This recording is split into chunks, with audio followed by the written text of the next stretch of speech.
ನಮ್ ನಡಿಗೆ ಅಮ್ಮನವ್ರ ಕಡೆ ಸ್ಟಾರ್ಟ್ ಆಯ್ತು. ಎಮ್ಮೆ ಸಣ್ಣನ್ಗೆ ಹಂಗೋ ಹಿಂಗೋ ಗಾಡಿ ಹೊಡ್ಕೊಂತ ನಾವಂತರೂ ಅಮ್ಮನವ್ರ ಕಡೆ ರೀಚ್ ಆದ್ವಿ.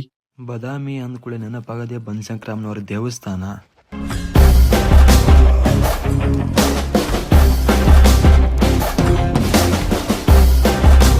ನಮ್ ಬನಶಂಕರಮ್ಮನ ಗುಡಿ ಎಲ್ಲೈತಪ್ಪ ಅಂದ್ರ ಬಾಗಲಕೋಟೆ ಜಿಲ್ಲೆದಾಗ ಬದಾಮಿ ತಾಲೂಕಿನಾಗ ಈ ಬನಶಂಕರಮ್ಮನ ಗುಡಿನ ನಾವ್ ಕಾಣ್ತೀವಿ. ಬದಾಮಿನ ಆಳಿ ಹೋದಂತ ಬದಾಮಿ ಚಾಲುಕ್ಯರ ಆರಾಧ್ಯ ದೇವತೆ ಆಗಿತ್ರಿ ಬನಶಂಕರಿ ದೇವಿ. ಬನಶಂಕರಿ ದೇವಿನ ನಾವುಗಳು ಶಾಕಾಂಬರಿ ಎಂಬ ಇನ್ನೊಂದು ಹೆಸರಿಂದ ಕೂಡ ಕರಿತೀವಿ. ಬನಶಂಕರಿ ದೇವಿ ಅಂದ್ರ ಮತ್ತಾರಲ್ಲ, ಪಾರ್ವತಿ ಇನ್ನೊಂದು ಅವತಾರೆ ಬನಶಂಕರಿ ದೇವಿ. ಬನಶಂಕರಿ ದೇವಿಯ ಭಕ್ತರು ಕರ್ನಾಟಕ ಅಷ್ಟೇ ಅಲ್ಲ, ಮಹಾರಾಷ್ಟ್ರದಾಗೂ ಅದಾರ.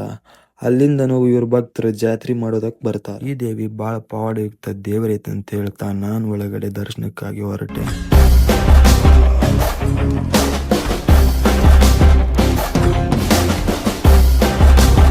ಬನಶಂಕರಿ ದೇವಿಯ ದರ್ಶನ ಸಿಗಲ್ಲ ಅಂತ ಗೊತ್ತಾದ ನಾವು ದೂರಿಂದಾನೆ ನಮಸ್ಕಾರ ಮಾಡಿ ಹೊರಗಡೆ ಗೇಟಿಂದ ಹೊರಡ್ಬೇಕಾದ್ರೆ ಎಲ್ರಿಗೂ ಪ್ರಸಾದ ಕೊಡ್ತಿದ್ರು. ಆ ಪ್ರಸಾದನ ನಾವು ಇಸ್ಕೊಂಡು ಹೊರಗಡೆ ನಾವು ಹೊರಟ್ವಿ.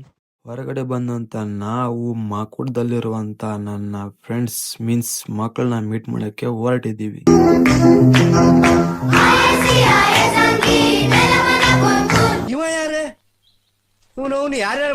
ಇವನ ಹೆಸರೇ ಬೆಂಗಳೂರು ಬಾಬಾ, ಫ್ಯಾನ್ ಆಫ್ ಡಾಗ್ ಸಿಟೀಸ್. ಇದು ಸರ್, ಇದು ಅಮೆರಿಕ ವಾಚ್ ಜಿಗ್ಲಿ ಅಂತ ಹೇಳಿ ನಮ್ ದೋಸ್ತ್ ಗಿಫ್ಟ್ ಮಾಡಿದ್ದಾನೆ. ಏನು ಫುಲ್ 3 ಲ್ಯಾಕ್ ಇದೆ. 3 ಲ್ಯಾಕ್ ಬೇಕಂದ್ರೆ ನಾನು ಬಿಲ್ ಸಮೇತ ಇಷ್ಟ ಹೇಳಕ್ ಇಷ್ಟಪಡ್ತೀನಿ. ಓಕೆ ಫ್ರೆಂಡ್, ಬಾಯ್.